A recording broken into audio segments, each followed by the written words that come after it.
And then, sa body, syempre kailangan moisturize ang skin. So, I use Dove.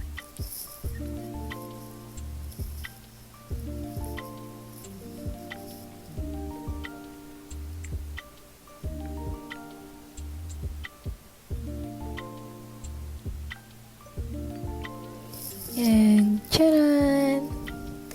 Actually, 30 minutes ako maligo. Ganun katagal, lalo babad ako sa shower na maligamgam na tubig ang gamit.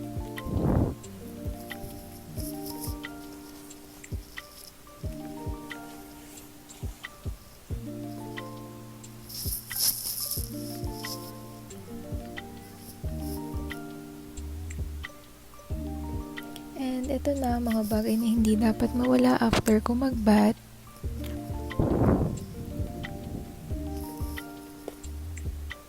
So, ito yung cleanser na after mag-wash ng face. Ginagamit ko rin siya bago matulog. And next, for my cream sa skin as lotion na rin, sobrang moisture.